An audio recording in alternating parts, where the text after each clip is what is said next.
예, 이제 말씀 듣겠습니다. 오늘은 구약 성경으로 가서 한 주는 신약, 한 주는 구약 이런 식으로 보려고 하는데요. 오늘은 구약입니다. 출애굽기, 창세기 출애굽기, 출애굽기입니다. 4장의 24절로 26절까지.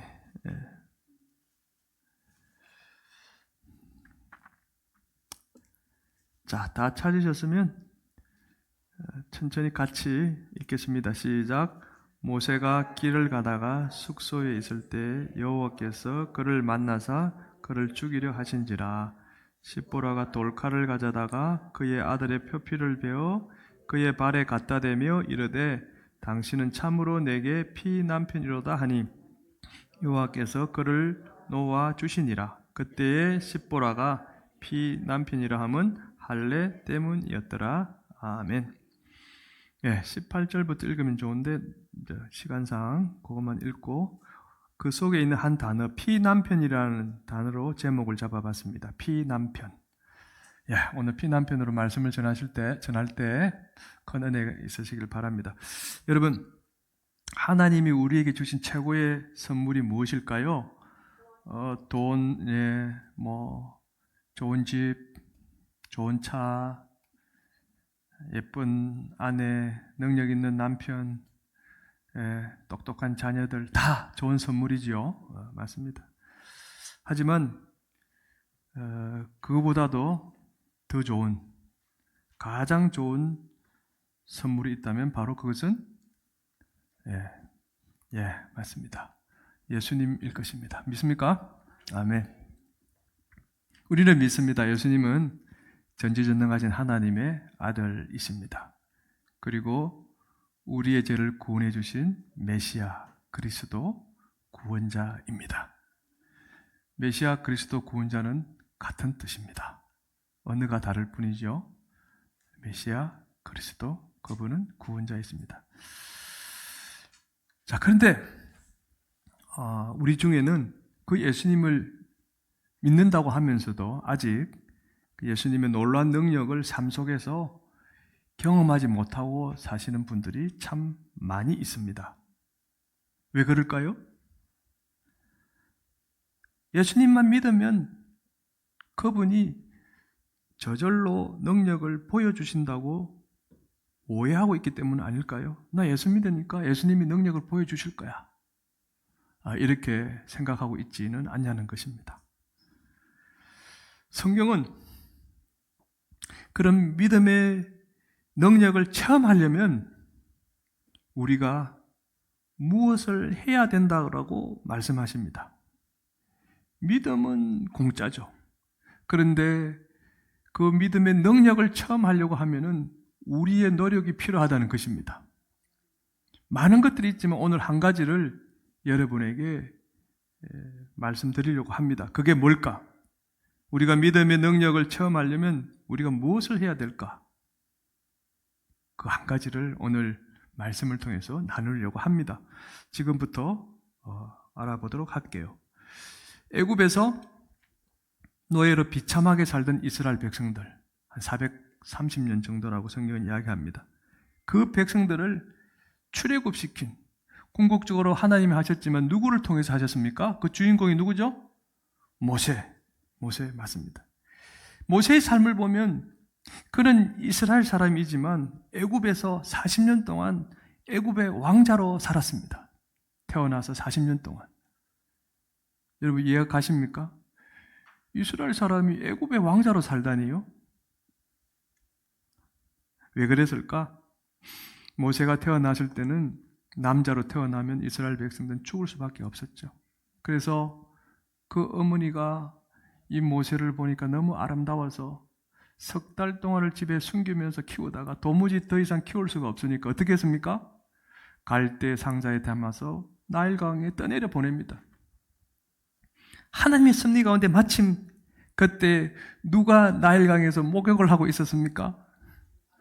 바로의 공주, 역사적으로 하셉수트라는 공주입니다.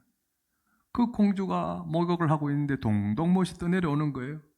그것을 한여를 시켜서 건져서 보니까 그 안에 아기가 들어있는 것입니다. 그래서 거기서 꺼내서 그 아기 모세를 자신의 양아들로 삼습니다. 그래서 갑자기 왕자가 되어지는 거예요. 그렇게 40년을 살던 모세에게 한 가지 사건이 일어납니다. 사도행전에 기록되어진 그 사건의 내용을 한번 볼까요? 사도행전 7장 23절 24절 시작. 나이가 40이 되매 그 형제 이스라엘 자손을 돌볼 생각이 나더니 한 사람이 원통한 일 당함을 보고 보호하여 압제받는 자를 위하여 원수를 갚아 애굽 사람을 쳐 죽이니라. 모세가 그 형제 이스라엘 자손입니다. 동족들입니다. 모세가 애굽의 왕자로 살게 되었지만 그 아이가 젖을 뗄 때까지 누구의 품에서 자라납니까? 자기 친모 어머니의 품에 자라나죠. 어머니는 골수 이스라엘 백성이니까 하나님을 너무나 잘 아는 분입니다. 아기 모세에게 그 하나님을 이야기했겠죠. 자장가를 불러줘도 하나님을 이야기했겠죠. 그러니까 모세가 애굽의 왕자로 살았지만 그의 피에는 이스라엘 사람의 피, 하나님의 백성의 피가 흘러가고 있었던 것이죠. 근데 그가 한 분은 시찰을 하는데 그때가 몇 살 때라고요? 42살 되었을 때. 40살이 되었을 때 아마 그 마음에 우리 동족들이 어떻게 살고 있는가가 보고 싶었는지 모르겠어요. 하나님이 그런 마음을 주셨겠죠. 근데 딱 가서 보는데 자기 동족 한 명이 억울한 일을 당하는 거예요. 원통한 일을 당하는 거예요.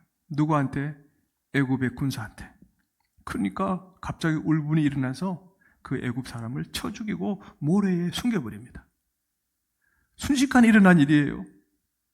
뭔가 계획했던 일도 아닙니다. 자, 그런데 이 일을 보고 이때 동족들이 아이고 감사합니다. 저를 살려주셨군요. 이 은혜를 잊지 않겠습니다. 그렇게 반응했을까요? 아닙니다. 오히려 모세에게 네가 우리의 재판관이냐? 또 한술 더 떠서 네가 애굽 사람을 죽였던 것처럼 우리도 죽일 거냐고 오히려 반항하며 덤벼들었습니다. 이때 모세는 자기가 사람을 죽이고 모래 속에 숨겼던 그 사실이 발각된 것이 두려워서 이제 왕자의 신분을 포기하고 저 멀리 미디안 강야로 도망을 가게 되어집니다. 미디안 강야가 어딜까요? 이곳입니다. 이곳에 있던 모세가 이 멀리 미디안으로 도망을 갔다는 것이죠. 모세는 미디안에서 새로운 인생을 살게 되어집니다. 미디안의 제사장 이드로라는 사람의 딸 십보라는 여자와 결혼을 합니다.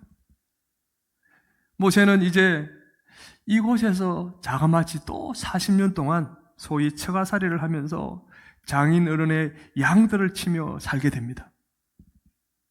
그러던 어느 날 하나님이 양을 치고 있는 이 모세에게 나타나셔서 하신다는 말씀이 애굽으로 돌아가서 네 동족들을 거기서 구원해내라 이렇게 말씀하시는 것이 아닙니까?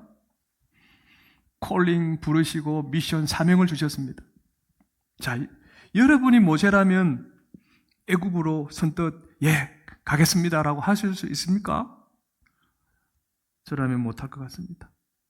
근데 모세도 마찬가지였던 것 같아요. 모세는 방금 우리가 살펴봤지만 40살 때 애굽 사람을 쳐 죽이고 지금 도망왔기 때문에 애굽으로 돌아가면 살인죄를 소위 지었기 때문에 그에 대한 벌을 받을지도 모른다고 생각을 했을 것입니다. 그리고 모세는 더 이상 애굽의 왕자도 아니고 이제 늙은 80살 된 노인에 불과합니다. 그리고 무엇보다도 모세는 동족들이 자기 말을 듣고 애굽에서 따라 나올 가능성이 전혀 없다고 판단했을 것입니다. 내가 뭔데 내가 가자고 한다고 그 사람들이 나를 따라오지? 싫습니다, 하나님. 이렇게 하나님께 이런저런 변명을 대면서 못 가겠다고 우긴 거예요. 지금 앞에 내용들을 이야기합니다. 그래서 하나님이 모세에게 그럼 아이고 됐다 가기 싫으면 말아라 딴 사람 보내지 뭐 그렇게 모세를 포기했습니까? 아닙니다. 하나님의 섭리 가운데 택한 그 사람 모세를 쓰기 위해서 하나님은 또 구슬립니다. 너를 죽이려던 애굽 사람들 다 죽었다. 걱정하지 마. 네 가도 살인죄로 너를 잡아 가둘 사람 아무도 없어. 걱정하지 마. 안심시킵니다. 또한 기적도 보여줍니다. 내가 누구냐? 전지전능하신 하나님 아니냐? 모세의 지팡이가 뱀으로 변했다가 다시 지팡이로 변하는 기적을 보여줍니다. 그리고 손을 품에 넣었다 빼니까 문둥병에 걸리고 다시 넣었다 빼니까 깨끗이 낫는 기적도 보여줍니다. 그 말은 나를 믿으라는 것이겠죠. 그래도 모세는 말합니다. 이제 다 알겠는데요. 근데 제가 말을 못해요. 말 주변이 없어요.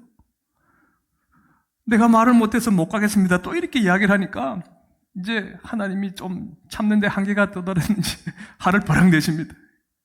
그러면서 하신다는 말씀이 말 잘하는 너 형 아론이 있지 않느냐. 내가 아론을 미리 다 준비해놨다. 너의 대변인 역할을 잘 할 거니까 걱정하지 말고 가라고 그렇게 또 따독입니다.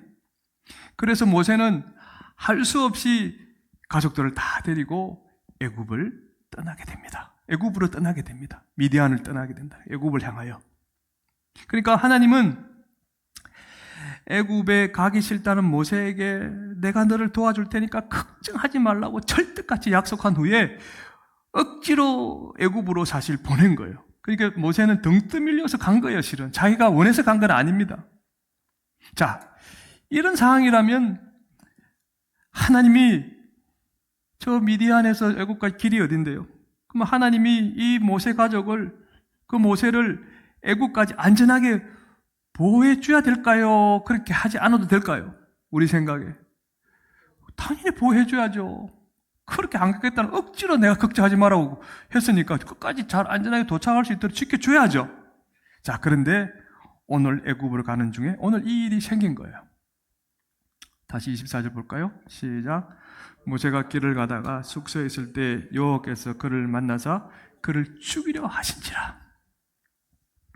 하나님 지금 누구를 죽이려 했습니까? 모세예요. 그는 모세입니다. 모세가 길을 가다가 숙소에 있을 때 여호와께서 모세를 만나서 모세를 죽이려 한다. 이 말이거든요. 여러분이 모세라면 어떻게 할까요? 아이고 하나님 도대체 왜 이러십니까? 가라 갈 때는 어쩌고 또 왜 나를 이렇게 죽이려고 하세요? 하고 아마 난리를 쳤겠죠? 그렇잖아요. 지금 가라고 그렇게 안 간다는 사람 억지로 보내놨더니 왜 죽이려고 그래요 저를 지금? 아마 이렇게 했지 싶습니다. 그리고 모세가 만약 죽임을 당할 만한 큰 죄를 지었다면 펑펑 울면서 하나님 용서해달라고 제가 잘못했습니다. 회개했겠죠? 그런데 지금 모세는 이 내용을 보면은 그런 모습이 전혀 기록되어져 있지 않습니다. 오히려 아이고 올게 왔구나. 당연하다는 듯이 아무 반응도 안 하고 있는 것을 느끼게 되어집니다. 오늘 본문을 보면. 오히려 누가 난리가 났습니까? 모세의 아내 십보라가 놀라서 그냥 돌칼이라는 게 돌로 만든 예리한 그런 칼 같은 그 말이 돌이겠죠? 깨트려서 이렇게. 그걸 가지고 잘 있는 아들 그 성기 껍질을 축 잘라내는 할례를 베푸는 게 아닙니까? 저기 보세요. 25절에 시작.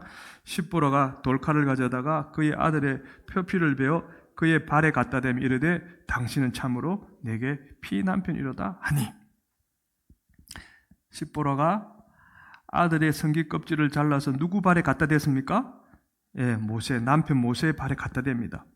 이때 십보라가 모세를 뭐라고 불렀습니까? 피난편.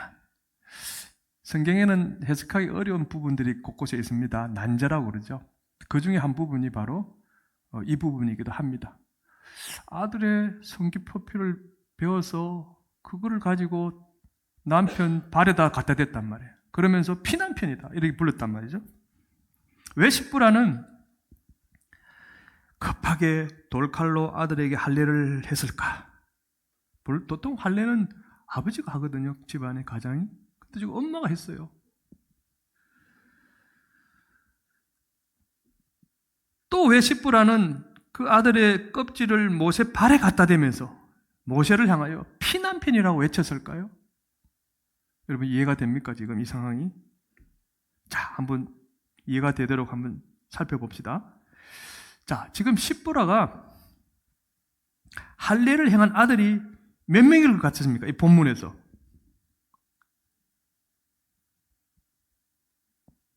몇 명? 한 명이죠. 뭐 거의 아들 단수로 나왔고, 영어도 her son 단수가 나왔고, 그 영어는 원문을 번역했는데 원문을 보니까 원문 역시 버나이라고 벤이라는 아들이라는 단어의 소유격으로 이렇게 버나이로 나왔는데 단수로 나왔어요.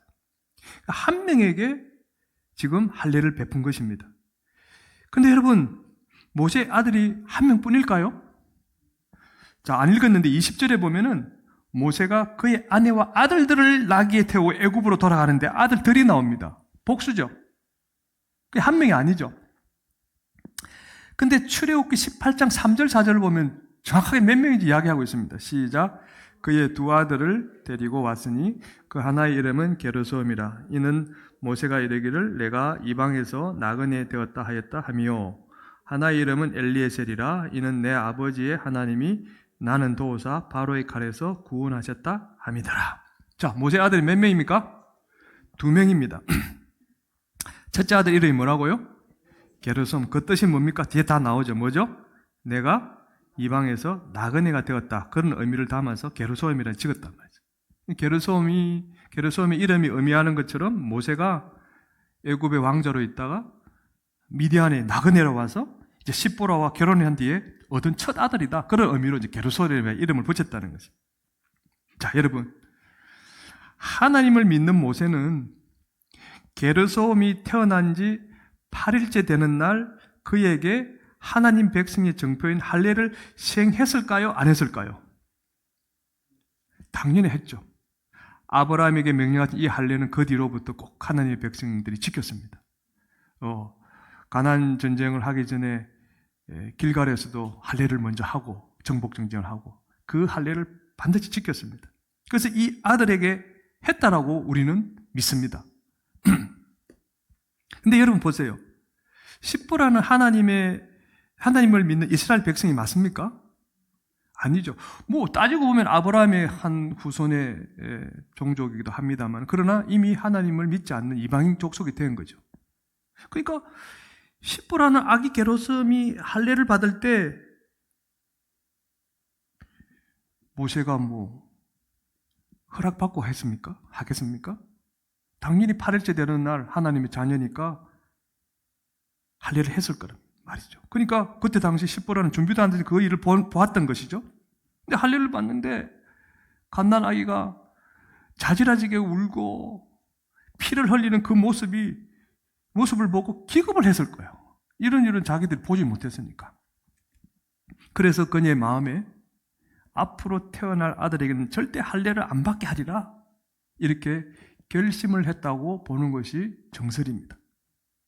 자, 그런데 모세가 80살이 아마 될 때쯤, 이 지금 하나님의 소명을 받고 애굽으로 떠나기 바로 직전에 둘째 아들 이 엘리에셀을 이제 십보라가 출산을 하게 되어진 것 같아요.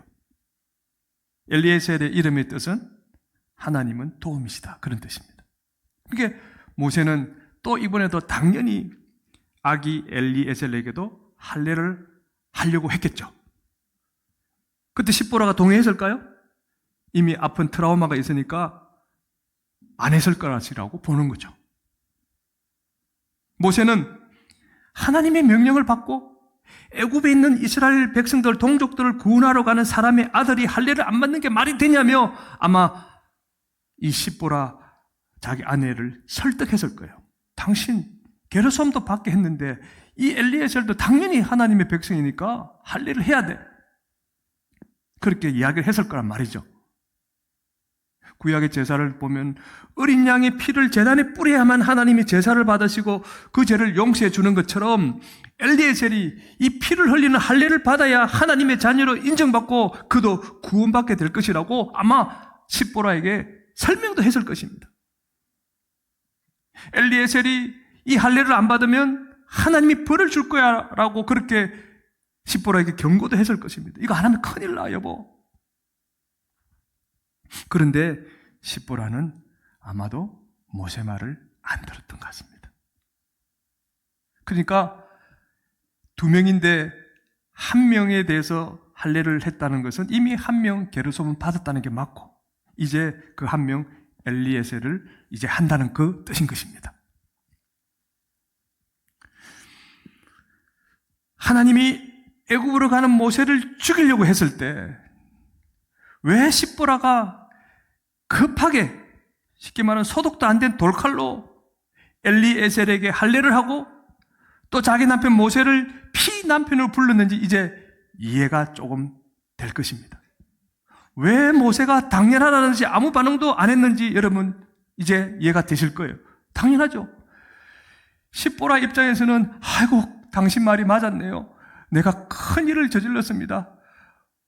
그 의미로 지금 불이 났게 지금 그 나머지 아들 엘리에셀의 그 할례를 했던 것이고, 모세 입장에서 가만히 있었던 이유는 그거 봐라, 내가 그렇게 이야기했지 않느냐, 내 이럴 줄 알았어, 그런 의미로 모세는 아무 반응도 안 했던 것이죠. 하나님은 십보라에게, 아니 또 모세에게도 마찬가지입니다. 할례가, 하나님의 백성의 증거인 이 할례가 얼마나 중요한지를 가르치기 위해서 지금 모세를 죽이려는 사건을 연출해낸 것이에요. 지금 하나님은 엘리에셀 이름이 의미하는 것처럼 백성이, 내 백성이 할례를 받아야 내가 죽음에서 그들을 구원해주고, 그들이 할례를 받아야 내 믿음의 능력을 그들이 체험할 수 있다는 사실을 똑똑히 가르쳐 주려고 십보라가 이 사건을 겪게 만든 것이라는 것입니다. 자, 그럼 도대체 할례가 뭐길래 하나님이 백성을 죽음에서 구원해 주시고 믿음의 능력을 체험하게 해 주시는 걸까요? 할례가 뭐인데? 여러분, 할례의 진정한 의미를 오늘 이 시간 알 수 있길 바랍니다. 할례는 히브리어로 브리트 밀라라는 그런 뜻입니다. 단어입니다. 그 브리트는 약속이란 뜻이고, 밀라는 정결의식인데 뭔가를 잘라내는 정결의식이에요. 일부를. 따라서 할례의 진정한 의미는 이겁니다.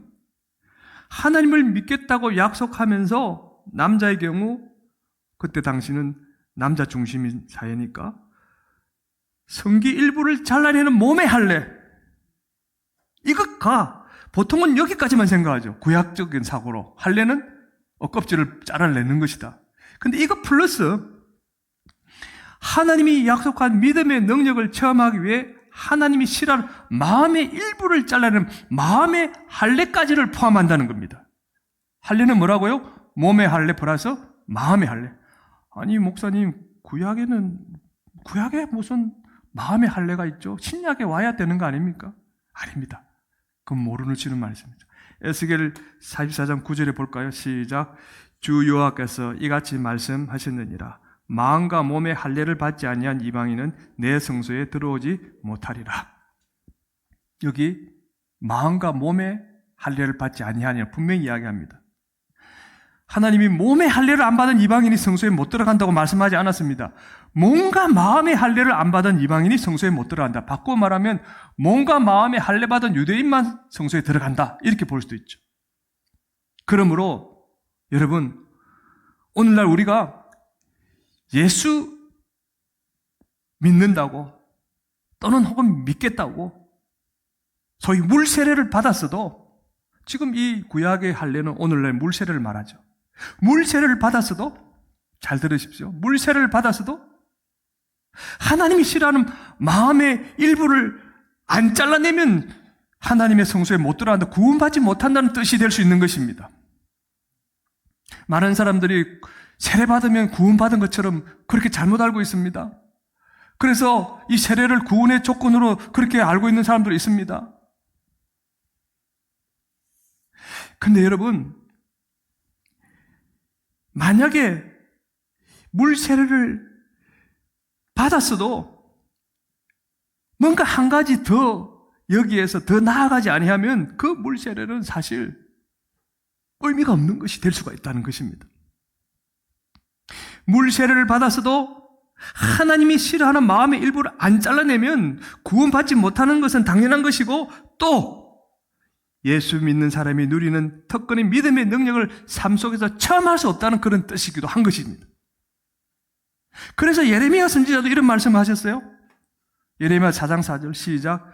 너희는 스스로 할례를 행하여 너희 마음 가죽을 베고 나 여호와께 속하라.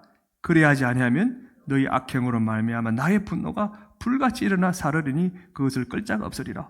지금 이거 누구한테 하는 말입니까? 유대인에게 하는 말이에요. 이 사람들은 몸의 할례를 다 받았습니다. 그런데 또 뭐라고 이야기합니까? 마음 가죽을 베라. 마음의 할례를 받아서 나에게 속하라.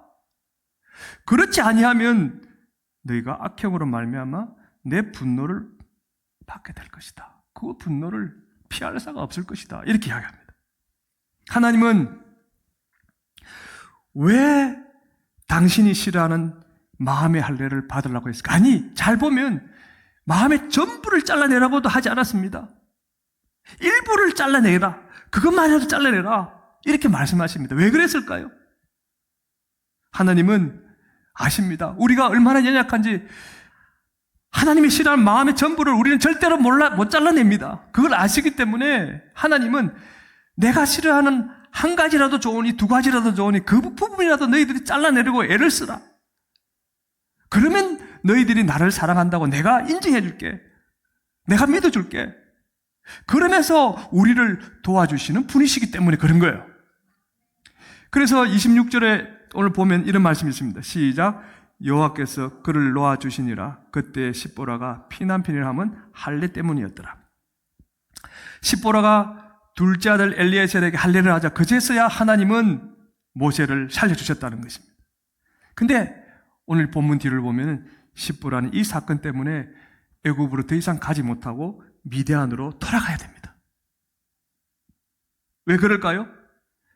십보라는 아들 엘리에셀의 성기 껍데기를 벗겨내는 할례는 행했지만 그녀의 마음에 이미 하나님이 싫어하는 그 마음의 일부, 그 자신이 마음의 할례를 안 받았기 때문에 하나님이 앞으로 모세를 통해서 하실 놀라운 기적, 또 이스라엘 백성을 구원해내는 그 모습을 그녀는 못 봤던 것입니다. 볼 수 있는 기회를 놓쳐버렸던 것이죠. 사도행전에 보면은 스데반이 이런 말을 한 대목이 있습니다. 7장 51절 시작. 목이 곧고 마음가기에 할례를 받지 못한 사람들아 너희도 너희 조상과 같이 항상 성령을 거스르는도다. 지금 이것도 누구한테 하는 말입니까? 유대인 동족들에게 하는 말입니다. 그들은 몸에 할례를 받았다고 자부하는 사람들. 근데 지금 스데반이 하는 말이 너희들 몸에 할례는 받을는지 모르겠지만, 아니 받았겠지만 지금 마음과 기에 할례를 받지 못했기 때문에 너희들은 성령을 거스르는 사람이다. 쉽게 말하면 너희들은 믿지 않는 사람이다. 진정한 믿음이 있는 사람이 아니라는 것을 이야기합니다. 우리가 물세례를 받았다 할지라도 오늘날로 말하면 내 마음과 내 귀에 이건 보이지 않는 것입니다. 하나님이 싫어하는 나쁜 것들을 매일 잘라내지 않으면 우리 역시 성령을 거스른 사람이 될 수 있다는 것입니다. 만약 그렇다면 오늘 시보라처럼 성령이 베푸는 놀라운 믿음의 능력을 우리 삶 속에서 체험할 수 있을까요? 절대로 체험할 수 없다는 말이 될 수도 있겠죠. 그런데 오늘날 이 몸의 할례가 상징하는 물세례만 받고 나면 나는 구원을 받았고 예수님이 이제 알아서 놀라운 능력을 내 삶에 베풀어 줄 것이라고 믿는 사람이 너무나 많습니다. 이 착각입니다. 오해입니다. 미안하지만 물세례 다 아마 받으셨겠죠. 잘 받으셨습니다. 그러나 그 물세례는 이제 믿음의 시작일 뿐입니다. 어떤 의미에서는 내가 예수님을 믿습니다. 고백에 불과한 것입니다. 이제 앞으로가 중요하죠. 하나님이 우리를 믿음의 능력으로 체험할 수 있는 자녀로 인정한다는 그런 약속을 받은 상태일 뿐입니다. 뭐가요? 물세례를 받았다면. 우리가 실제로 믿음의 능력을 체험하려면 이제 그 물세례를 받은 자로서 내 삶 속에서 그 주님의 능력을 체험하면서 살려면은 여기다 플러스 하나 더 해야 된다. 뭡니까? 하나님이 싫어하는 마음의 일부를 계속해서 잘라내는 마음의 할례까지도 받아야 된다는 것입니다. 그래야 하나님께서 우리가 믿음의 능력을 체험하고요, 살아갈 수 있도록 도와주신다는 것이죠.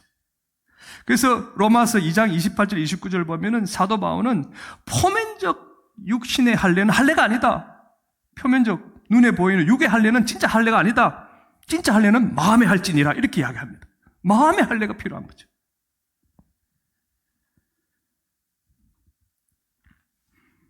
왜냐고요? 자, 보세요. 오늘 이 피난편이 누구를 이야기할까요? 지금 십보라가 남편은 모세에게 피난편을 불렀지만 이 피난편이 의미하는 궁극적인 인물은 누구냐는 것입니다. 모세 때문에 십보라 말이 당신 때문에 아들이 피를 흘리면서 구원받았습니다. 아이고 피 흘리게 한 남편입니다. 이런 뜻인데 그럼 오늘날 우리에게 피난편은 누구냐는 것입니다. 모세입니까? 아니요. 바로 우리가 믿는 예수님이시죠. 우리 대신 우리의 구원을 위해 십자가에 피 흘리며 돌아가신 그분이 우리의 피난편입니다. 그분 때문에 우리가 몸의 할례, 마음의 할례까지 받게 되었고 구원을 받게 해주셨기 때문에 그런 것입니다. 바로 그분이 우리 삶에 능력을 주시는 하나님의 아들이신 것입니다.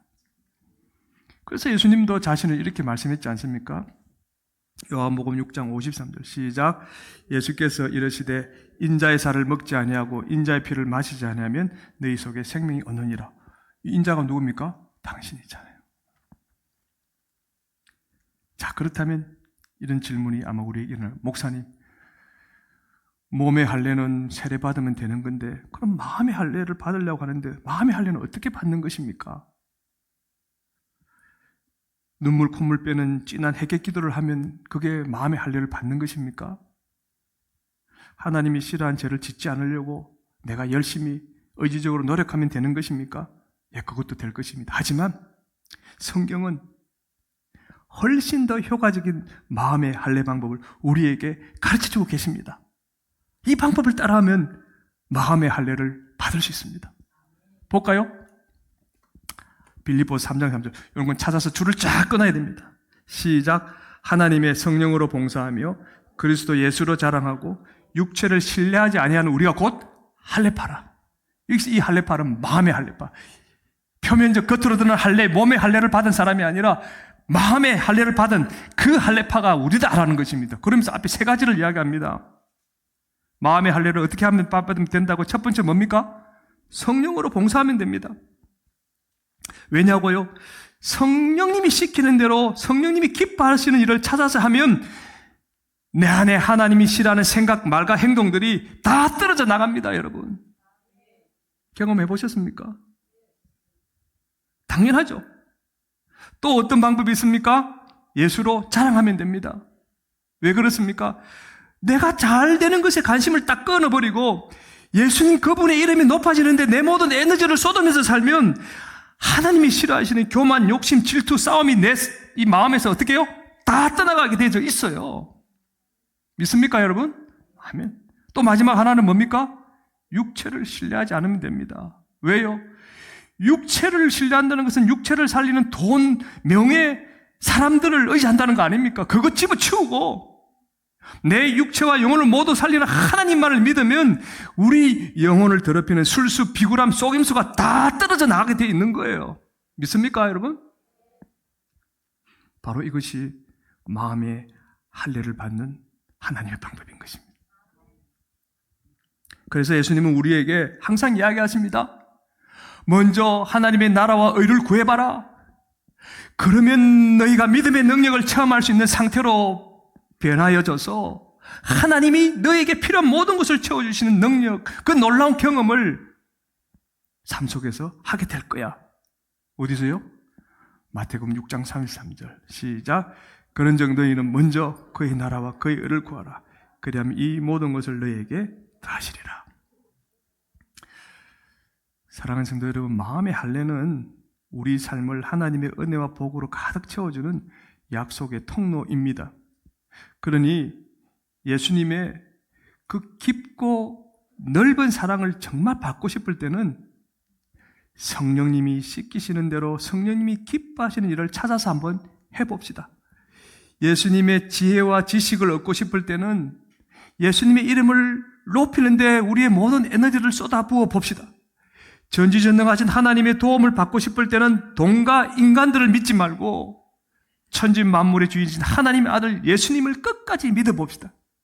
그러면 전지전능하신 하나님이 예수님의 그 보혈이 우리 몸과 마음을 덮어서 모든 상황에서도 평안함을 주시고 기적 같은 능력과 복도 분명히 받게 해 주실 줄로 믿습니다. 사랑하는 성도 여러분, 예수 믿는 우리가 하나님이 싫어하는 마음을 안 잘라내도 영혼이 멀쩡하고 문제가 안 생길 거라고 혹시 생각하십니까? 하나님이 싫어하는 마음을 안 잘라내고 믿음의 능력이 나타나길 기다리면 예수님이 믿음의 능력을 보여준다고 생각하십니까? No! 착각에서 깨어나야 됩니다. 절대로 그렇게 해주시지 않습니다. 피 남편인 예수님은 수시로 우리에게 말씀하십니다. 하나님이 싫어하는 마음을 잘라내라. 그것을 잘라내고 예수님의 그 십자가 보혈을 내가 믿는 사람에게만 믿음의 능력을 보여주겠다라고 말이죠. 피 남편인 예수님은 마음의 할례를 받기 위해 성령으로 봉사하고 예수로 자랑하고 육체를 신뢰하지 않으려고 노력하는 그 사람에게 모든 것을 더해 주시는 복을 내려 주실 것입니다. 그러니 믿음의 능력이 필요할 때 딴 것보다 마음의 할례부터 해서 그 예수님의 피를 영혼에 가득 뿌려봅시다. 그러면 피난편 되신 그 예수님이 우리 영혼도 우리 삶도 새롭게 해 주실 줄로 믿습니다. 아멘. 우리 옆 사람에게 이렇게 말했어요. 지금 믿음의 능력이 필요합니까? 시작. 지금 믿음의 능력이 필요합니까? 그럼 마음의 할례부터 받아봅시다. 시작. 그럼 마음의 할례부터 받아봅시다. 마지막으로 예수님의 보혈을 믿고 복을 받읍시다. 시작. 예수님의 보혈을 믿고 복을 받읍시다. 우리 주만 높이는 교회 모든 믿음의 식구 여러분, 몸의 할례, 마음의 할례까지 받아서 하나님의 능력을 체험하는 복된 성도들이 되시기를 주님의 이름으로 축복합니다. 아멘.